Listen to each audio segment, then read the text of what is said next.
የሚኒስትሮች ምክር ቤት በብድር ስምምነቶችና በተለያዩ ረቂቅ ፖሊሲዎች ላይ ውሳኔ አሳለፈ። የሚኒስትሮች ምክር ቤት በዛሬው ዕለት ባካሄደው 57ኛ መደበኛ ስብሰባው ሀገራዊ ልማት በፋይናንስና በፖሊሲ ማሻሻያዎች ላይ ያተኮሩ ታላላቅ ውሳኔዎችን አስተላለፈ።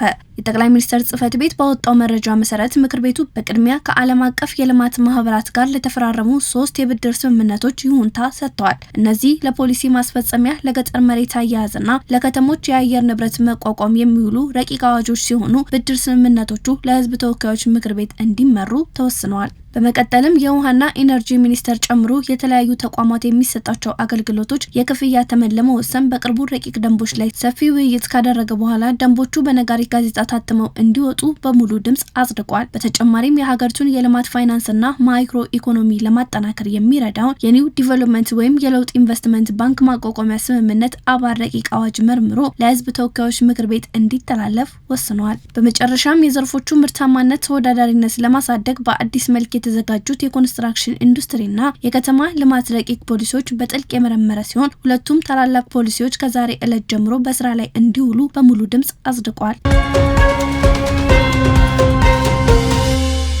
የችግኝ ተከላው የምግብ ዋስትናን ለማረጋገጥና የአየር ንብረት ለውጥን ለመቋቋም ያስቻለ ሀገራዊ ስኬት ነው ሲሉ የህዝብ ተወካዮች ምክር ቤት አፈ ጉባኤ ታደሰ ጫፎ ገለጹ። በሀገር አቀፍ ደረጃ እየተከናወነ የሚገኘው የአረንጓዴ አሻራ መርሃ ግብር የአየር ንብረትን ለውጥ ከመቋቋም ጀምሮ በሁሉም ዘርፎች ተጨባጭ ውጤት እያስገኘ መሆኑን የህዝብ ተወካዮች ምክር ቤት አፈ ጉባኤ ታደሰ ጫፎ ገለጹ። ይህን የገለጹት የህዝብ ተወካዮች ምክር ቤት አባላት፣ ከፍተኛ አመራሮችና የጽህፈት ቤት ሰራተኞች በዛሬው ዕለት አረንጓዴ አሻራቸውን ባኖሩ የችግኝ ተከላ መርሃ ግብር ላይ ነው። በዚህ ንቅናቄ ላይም የምክር ቤቱ አፈ ጉባኤ ታደሰ ጫፎ፣ ምክትል አፈ ጉባኤ ሎሚ በዶ፣ በምክር ቤቱ የመንግስት ዋና ተጠሪ ሚኒስተር ዶክተር ተስፋዬ ቤልጅጌ፣ ቋሚ ኮሚቴ ሰብሳቢዎችና ሰራተኞች ተሳትፈዋል። አፈ ጉባኤ ታደሰ ጫፎ በዛሬው ዕለት እንደገለጹት በአሁኑ ወቅት የዓለም አየር ንብረት መዛባት ከፍተኛ ተግዳሮት እየሆነ መጥቷል። ኢትዮጵያም ይህንን ችግር አስቀድማ በመረዳትና መፍትሄ ለመሻት ውጤታማ የአረንጓዴ አሻራ መርሃ ግብር በመቅረጽ በቁርጠኝነት እየሰራች እንደምትገኝ ገልጸዋል።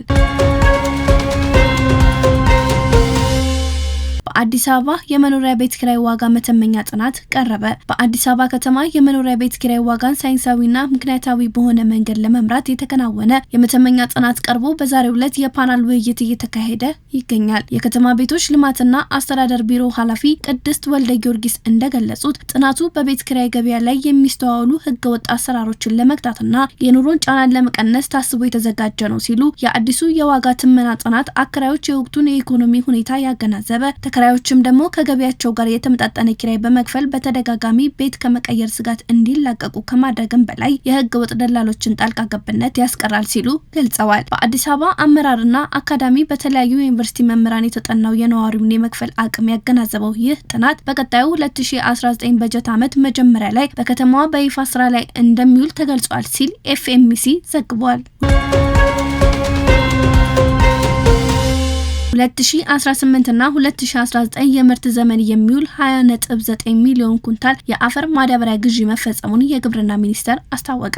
ሚኒስቴሩ ትላንት በሰጠው ጋዜጣዊ መግለጫ ላይ የግብርና ሚኒስቴር ዴኤታ ዶክተር ሶፊያ ካሳ እንደገለጹት ከተገዛው ማዳበሪያ ውስጥ እስካሁን 13.4 ሚሊዮን ኩንታሉ ጅቡቲ ወደብ የደረሰ ሲሆን 12.1 ሚሊዮን ኩንታል ደግሞ ወደ ሀገር ውስጥ ገብቷል። ማዳበሪያውን ከወደብ ሀገር ውስጥ በፍጥነት ለማጓጓዝ በቀን እስከ 200 የሚደርሱ ተሽከርካሪዎች የተሰማሩ ሲሆን በዚህም በቀን በአማካኝ 10,000 ሜትሪክ ቶን ማዳበሪያ እየተጓዘ ይገኛል ሲሉ ገልጸዋል። ከባለፈው ዓመት የተረፈውን ጨምሮ እስካሁን በአጠቃላይ 19.1 ሚሊዮን ኩንታል ማዳበሪያ ለዘንድሮ የምርት ዘመን ለስርጭት መቅረቡን ሚኒስትር ዴኤታዋ ጠቁመዋል። ከተዘጋጀው የዚህ ማዳበሪያ መጠን ውስጥ እስካሁን 10.7 ሚሊዮን ኩንታሉ ለአርሶ አደሩ መሰራጨቱንም ገልጸዋል።